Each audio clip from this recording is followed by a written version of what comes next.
We are live. Yay! It means you made it through the weekend. I am Old New Dude. He is. Richard York, Asher's trueborn son. You will get explanation for his T-shirt, but for mine, I'm going with the original dragons, the dinosaurs. Fair enough. Yeah, I actually feel like dragons are kind of a logical inference from if you are familiar with lizards, and then you become aware that the largest land lizards are, the Komodo dragons, and that their breath has so much bacteria in it that them just breathing on you could potentially get you killed, right? And then you know that some of the smaller lizards can spit poison and things, right? And then you see these giant bones. That's what I was getting ready to Like, say. what are you gonna think? What are you gonna think? Right? I mean, it makes sense. Anyway, Yeah, they see this huge skull of whatever dragon or dinosaur. Then, yeah, I mean, yeah, I get it. it seems like a logical inference to me. It does to me too. I mean, it's not as far fetched, or I mean, Yeah, them coming up with the it was dragons is not a leap. sure. Blasphemy. Everyone knows the best lemons come from Bravos. Ah, All ah. right. Yeah, Okay. we're gonna have some fun. Okay, okay. Storm of Swords, chapter 13, Arya 2. Take it away, Richard. Yeah, Storm 13 Arya 2. You have to know me. You used to lead my pony when I was little. The Lemon Gate chapter that ever Lemon Gated.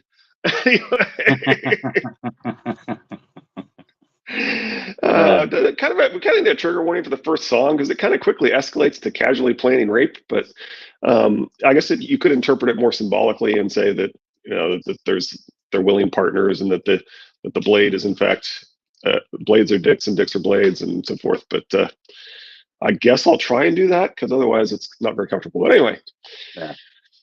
she was grubbing for vegetables in a dead man's garden when she heard the singing.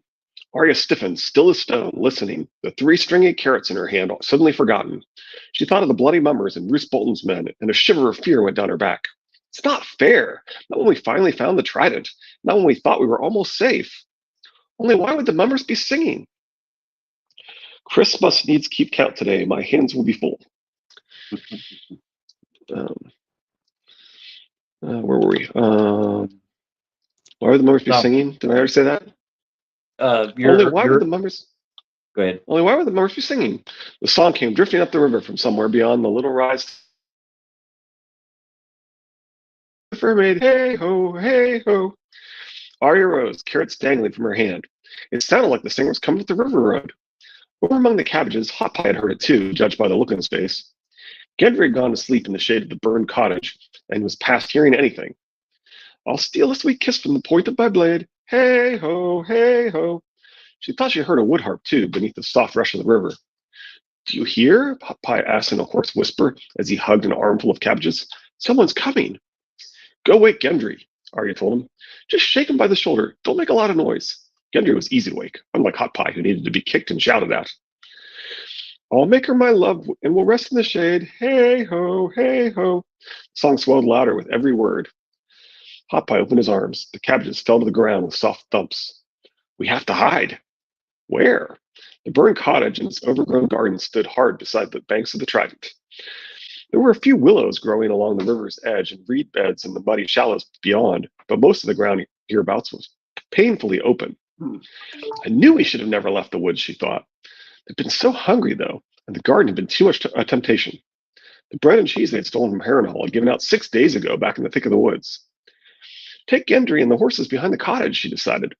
There was part of one wall still standing, big enough, maybe, to conceal 2 boys and 3 horses, if the horses don't whinny, and that singer doesn't come poking around the garden. What about you? I'll hide by the tree. He's probably alone. If he bothers me, I'll kill him. Go. Hot Pie went, and Arya dropped her carrots and drew the stolen sword from over her shoulder. She strapped the sheath across her back. The longsword was made for a man grown, and it bumped against the ground when she wore it on her hip. It's too heavy besides, she thought, missing Needle the way she did it every time she took this clumsy thing in her hand. But it was a sword, and she could kill with it. That was enough. Lightfoot, she moved to the big old willow that grew beside the bend in the road and went to one knee in the grass and mud within the veil of trailing branches. You old gods, she prayed, as the singer's voice grew louder. You tree gods, hide me and make him go past. Then a horse whickered, and the song broke off suddenly. It almost sounds like cause and effect there, doesn't it? Yeah. He's heard, she knew, but maybe he's alone. Or if he's not, maybe they'll be as scared of us as we are of them. Did you hear that? A man's voice said. There's something behind that wall, I would say. Aye, replied a second voice deeper. What do you think it might be, Archer? Two, then, Arya bit her lip. She could not see them from where she knelt on account of the willow, but she could hear. A bear, a third voice. Or the first one again? A lot of meat on a bear, the deep voice said. A lot of fat as well, in fall. Good to eat if it's cooked up right. Could be a wolf, maybe a lion. With 4 feet, you think, or 2? Makes no matter, does it? Not so I know. Archer, what do you mean to do with all them arrows? Drop a few shafts over the wall. Whatever's hiding back there will come out quick enough. Watch and see. Sorry. All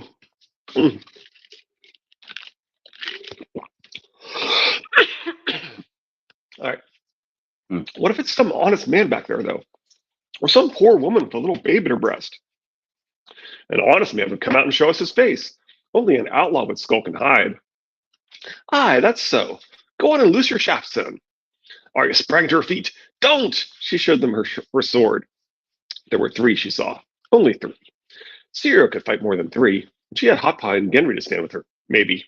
But they're boys and these are men. They were men afoot, travel-stained and mud-specked.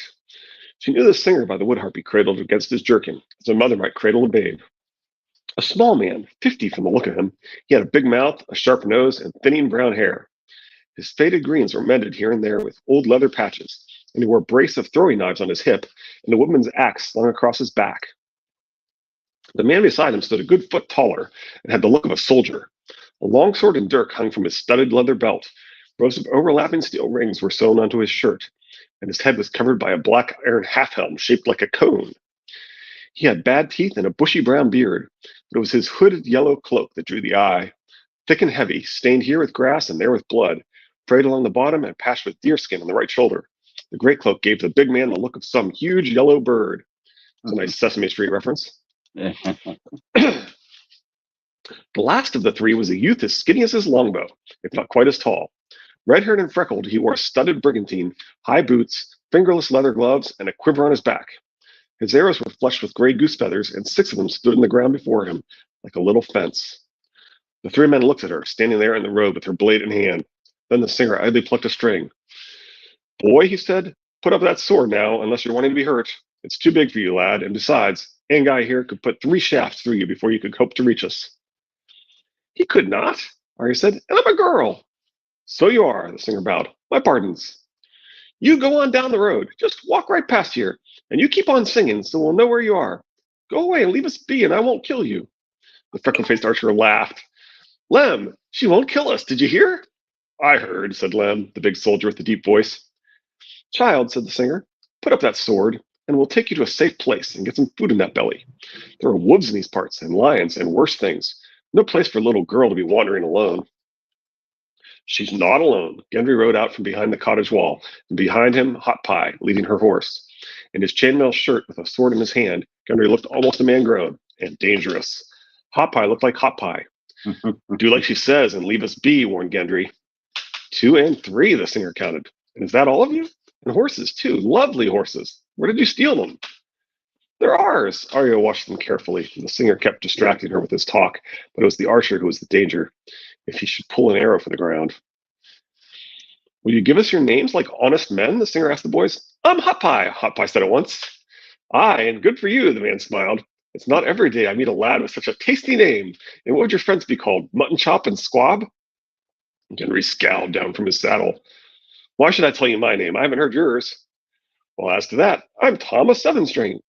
But Tom Seven Strings is what they call me, or Thomas Sevens. This great lout with the brown teeth is Lem, short for Lemon Cloak. It's yellow, you see, and Lem's a sour sort. And young fellow me lad over there is Anguy, or Archer, as we like to call him. Now who are you? Demanded Lem in the deep voice that Arya had heard through the branches of the willow. She was not about to give up her true name as easy as that. Squab if you want, she said. I don't care. The big man laughed. A squab with a sword, he said. Now there's something you don't often see. It's I guess you are what you eat. Squab is pigeon meat.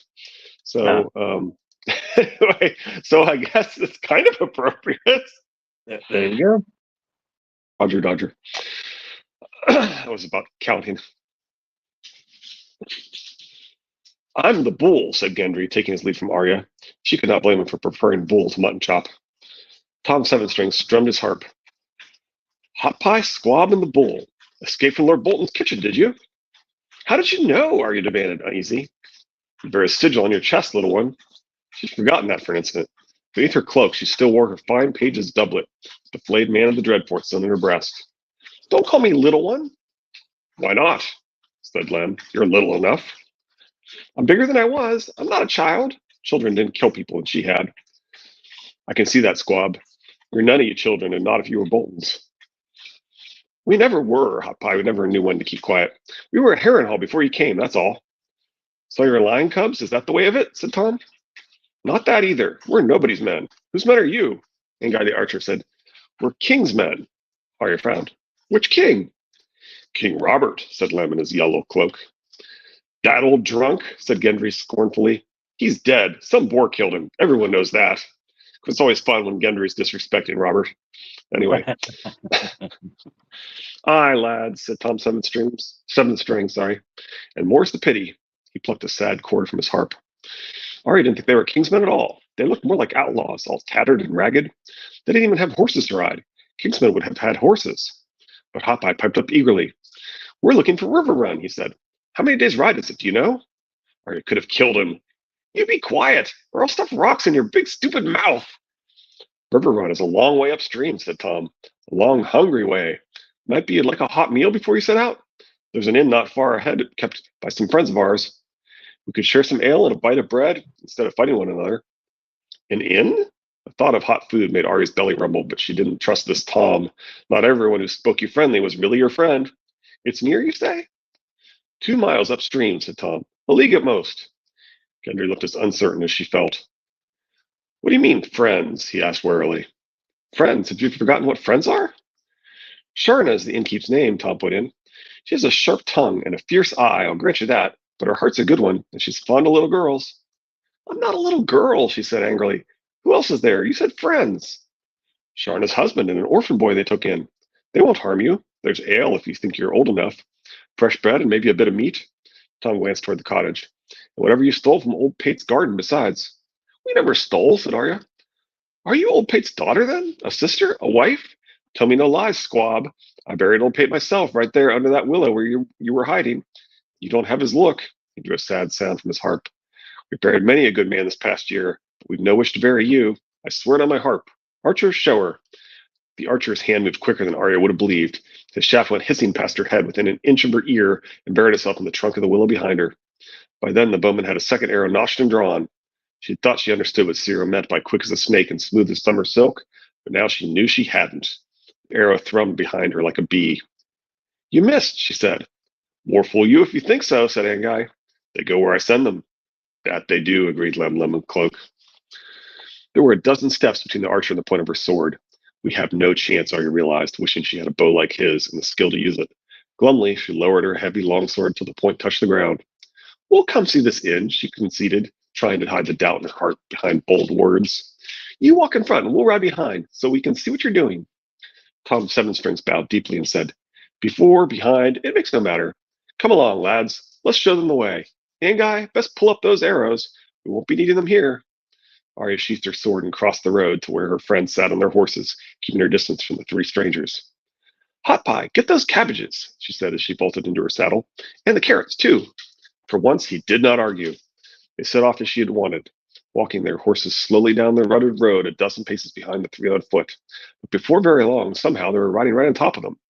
Tom Seven Strings walked slowly and liked to strum his wood harp as he went. Do you know any songs? He asked them. I'd dearly love someone to sing with, that I would. Lem can't carry a tune, and our longbow lad only knows marcher ballads, every one of them 100 verses long. We sing real songs in the marches, Angai said mildly. Singing is stupid, said Arya. Singing makes noise. We heard you a long way off. We could have killed you. Tom's smile said he did not think so. There are worse things than dying with a song on your lips. If there were wolves hereabouts, we'd know it, groused Lem. Or lions. These are our woods. You never knew we were there, said Gendry. Now, lad, you shouldn't be so certain of that, said Tom. Sometimes a man knows more than he says. No truer words. Hot Pie shifted his seat. I know the song about the bear, he said. Some of it, anyhow. Tom ran his fingers down his strings. Then let's hear it, Pie Boy. He threw back his head and sang. A bear there was, a bear, all black and brown and covered with hair. Hot Pie joined in lustily, even bouncing in his saddle a little on the rhymes. Arya stared at him in astonishment. He had a good voice and he sang well. He never did anything well except bake, she thought to herself. A small brook flowed into the Trident a little farther on. As they waded across, their singing flushed a duck from among the reeds. Angai stopped where he stood, unslung his bow, notched an arrow, and brought it down. The bird fell in the shallows not far from the bank. Lem took off his yellow cloak and waded in knee-deep to retrieve it, complaining all the while. Do you think Sharna might have lemons down in that cellar of hers? Said Angai to Tom as they watched Lem splash around, cursing. The Dornish girl once cooked me duck with lemons. He sounded wistful.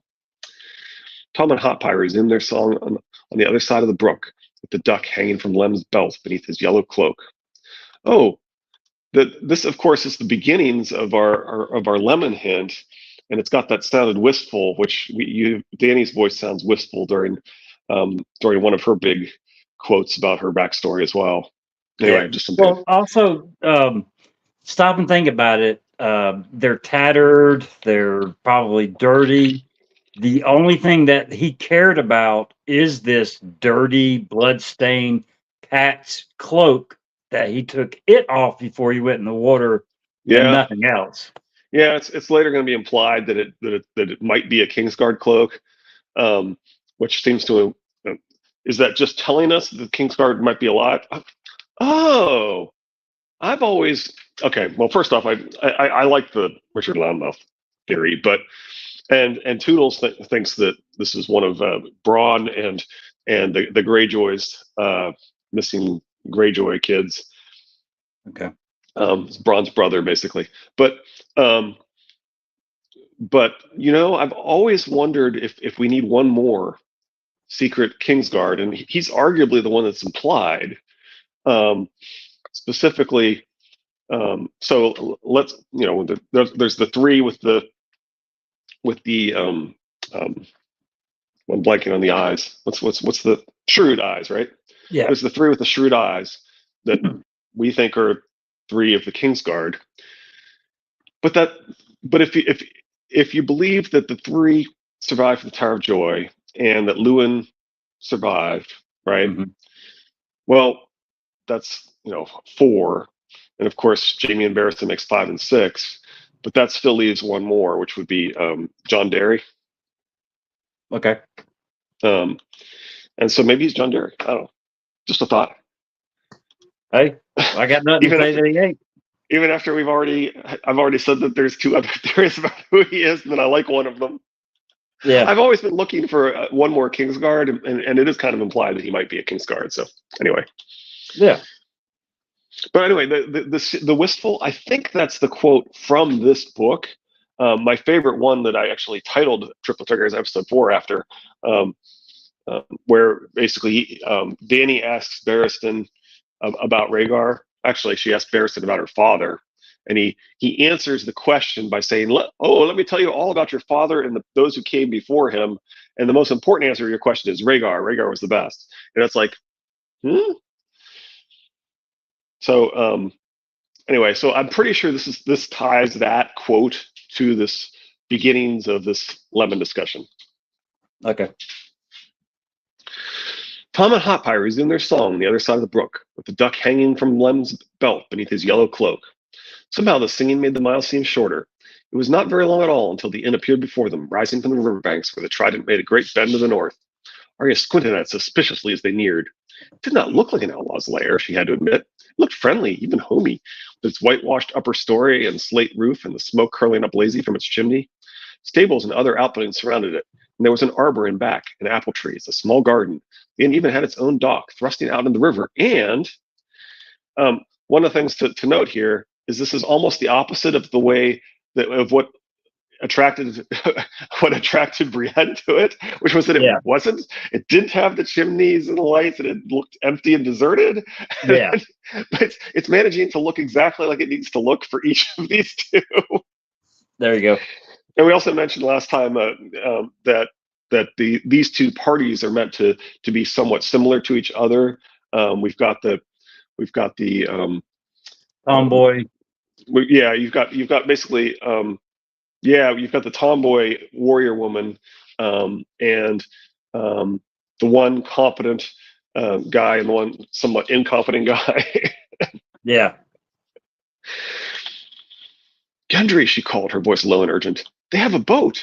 We could sail the rest of the way up the river run. It would be faster than riding, I think. He looked dubious. Did you ever sail a boat? You put up the sail, she said, and the wind pushes it. What if the wind is blowing the wrong way? Then there's oars to row.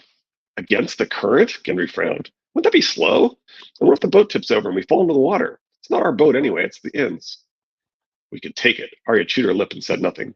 They dismounted in front of stables.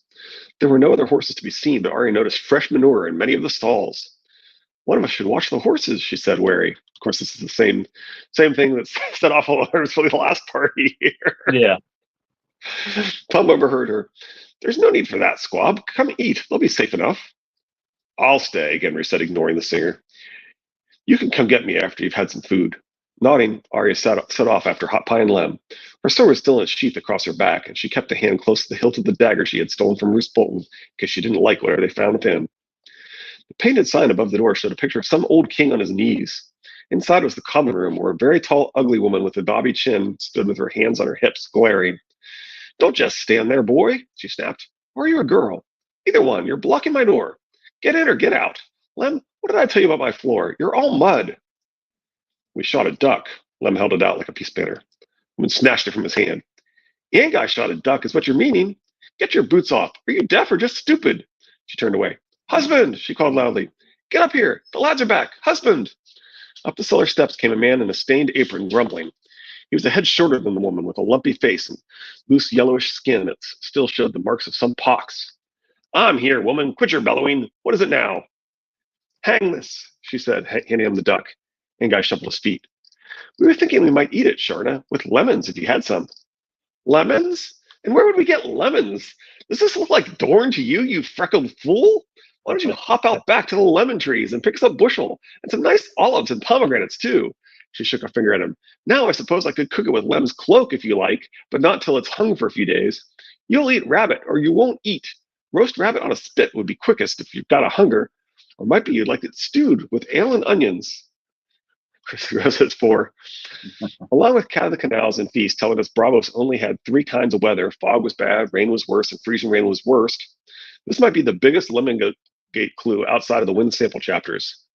The point of George's favorite group's song about remembering the lemon tree is that the lemon tree is deceiving you. See Triplet Targaryens, episode 4. I don't know. Well, I'm preaching to the choir, so it's probably not. We probably don't need to go on too long on this, but yeah.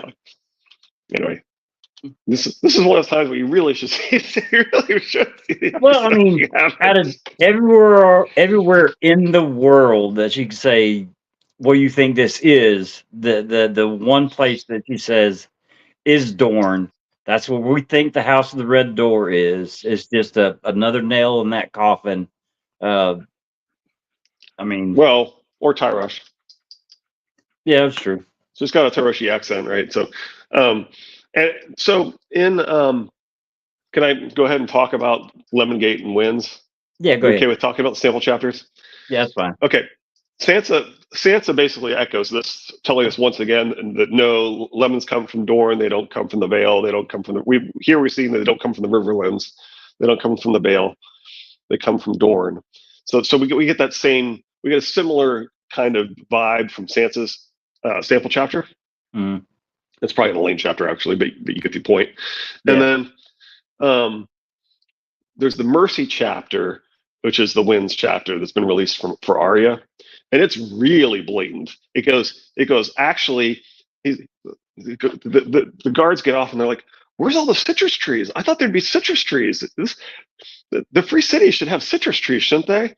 And the other guard's like, you idiot. Have you ever looked at a map? Don't you realize that we're up north like King's Landing? We're not down we're not the other free cities are where you will find the citrus trees. You won't find them here. So so that kind of arguably, instead of going to Dorne, he actually points at the other free cities. Right. So anyway, the point is it's interesting too that like, of course, Arya is our Bravos expert, so maybe it makes sense that some of these things come from Arya. Right. But we've got Arya in the Riverlands saying, no, it's not the Riverlands. That's too far north. We've got Sansa in the Vale saying, no, it's not the Vale. It's too far north. Then we've got Arya as the expert in Bravos telling us the weather in Bravos and observing that guards observing like, wait, I thought there were lemons in I don't know if he says lemons. He says something around citrus trees or something. But anyway, he may even say lemons. It may even be that blatant. But George is just screaming at you to it's right at the beginning of Winds that he decides to bring back everything and say, I'm really doing the Lemon Gate thing. I'm really doing the Lemon Gate thing. Anyway. Yeah.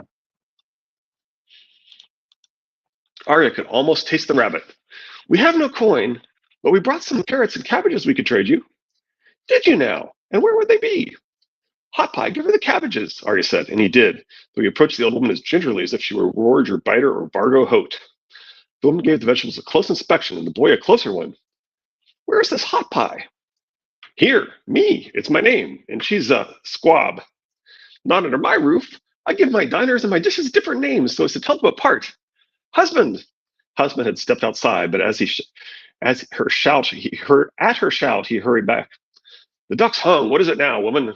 Wash these vegetables, she commanded. The rest of you, sit down while I start the rabbits. The boy will bring you drink. She looked down her long nose at Arya and Hot Pie.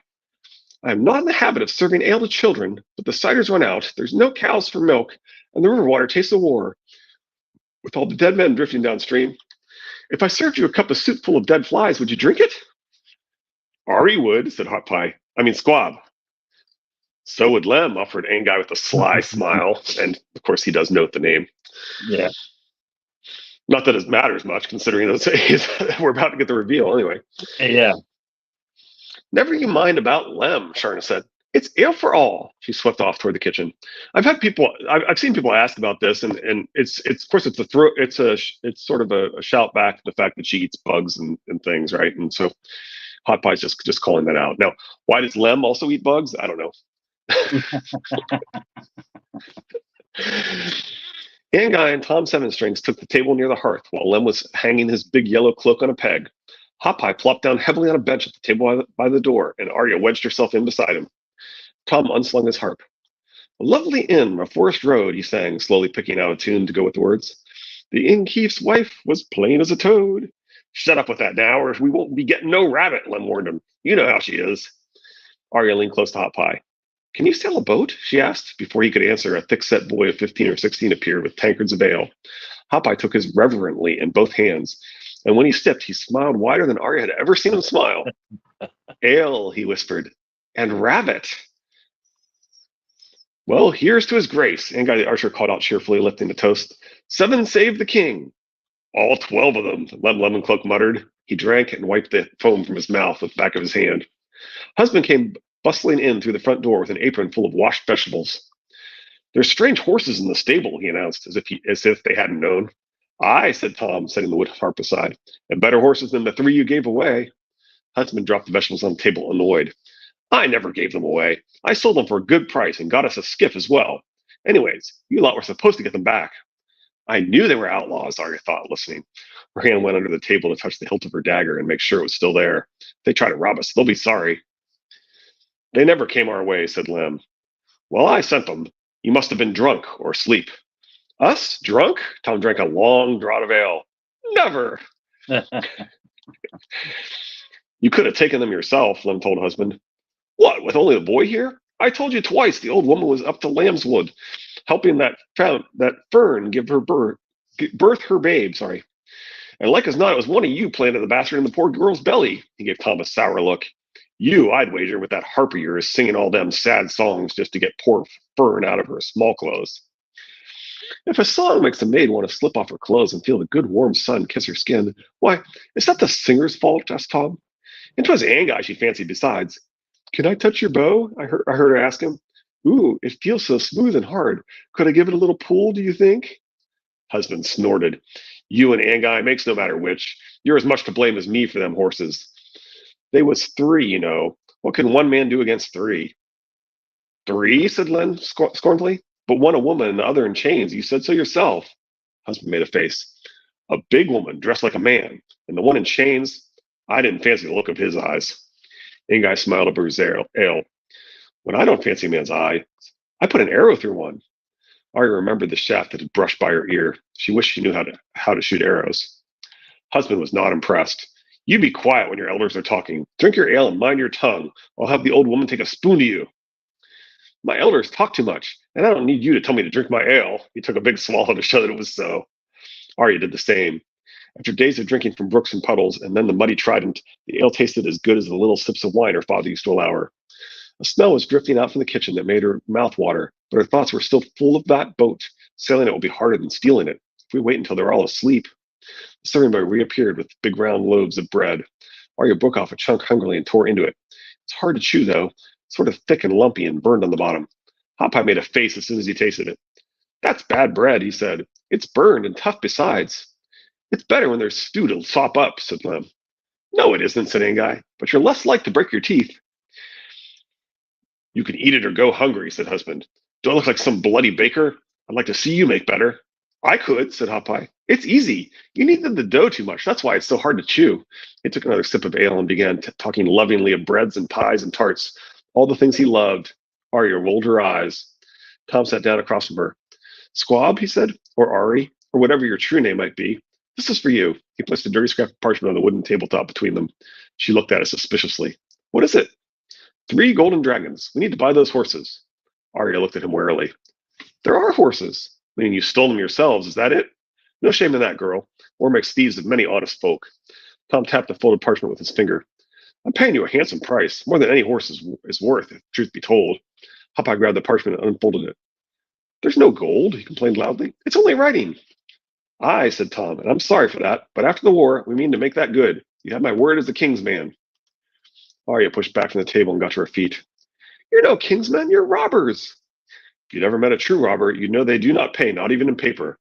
It's not for us we take your horses, child. It's for the good of the realm, so we can get about more quickly and fight the fights that need fighting.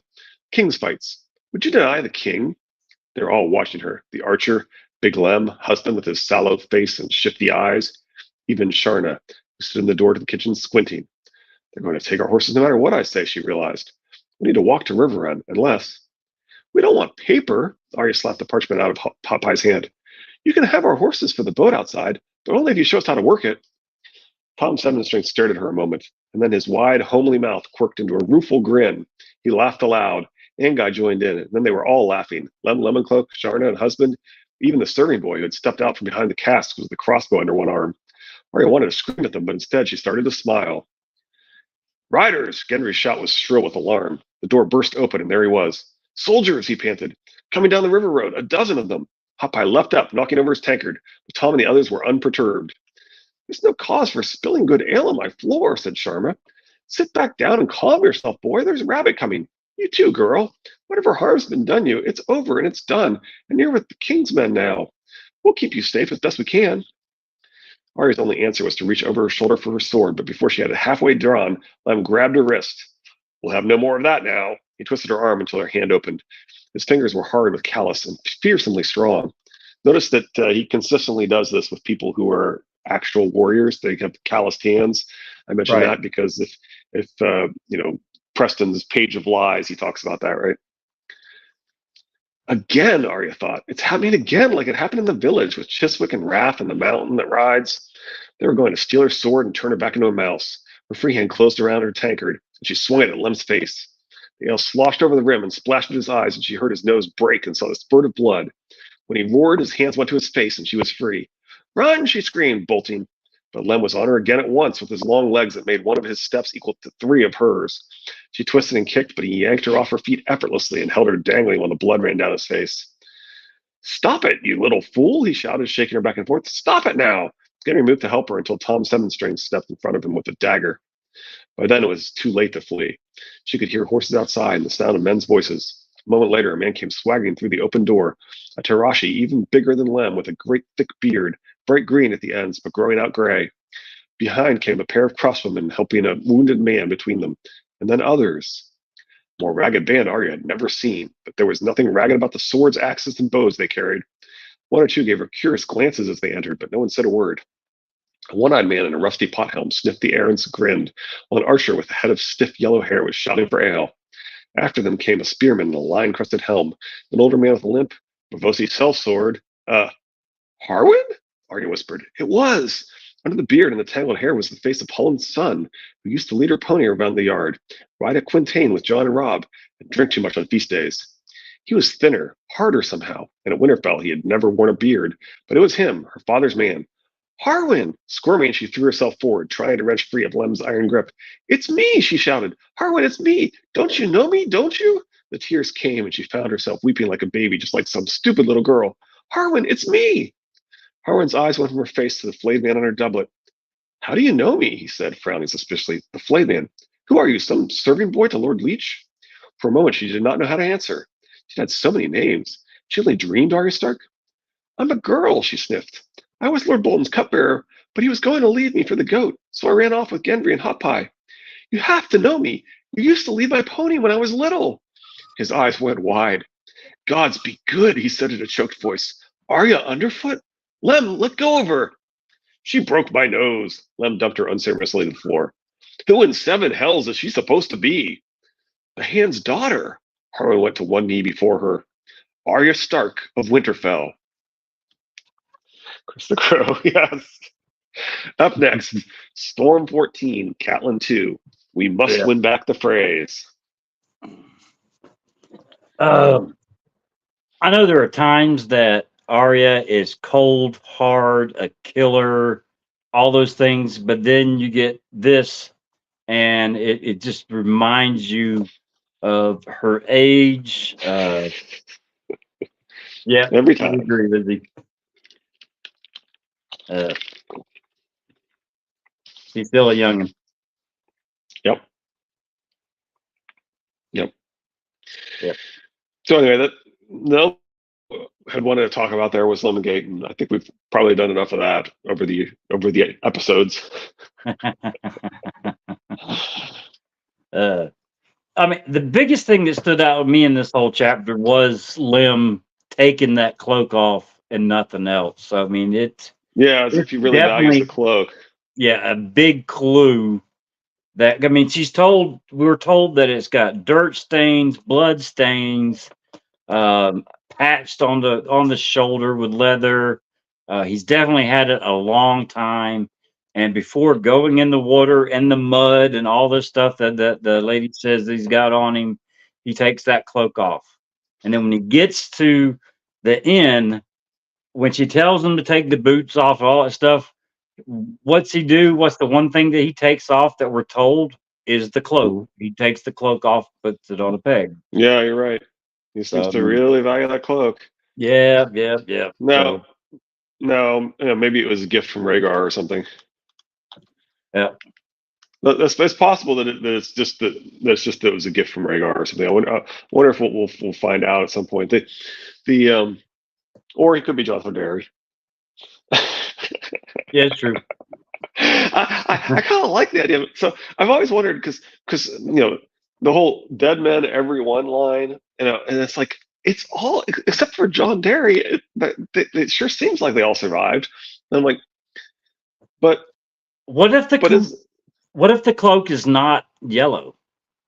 Yeah, no, that specifically mentioned later that isn't that actually a white cloak that's been turned yellow. Somebody specifically says that he's a Kingsguard is with a white cloak that's been turned yellow later on. Okay, I don't remember that. Okay. Yeah, they specifically do. So yeah. And some people think that it's a clue that there's some Kingsguard running around.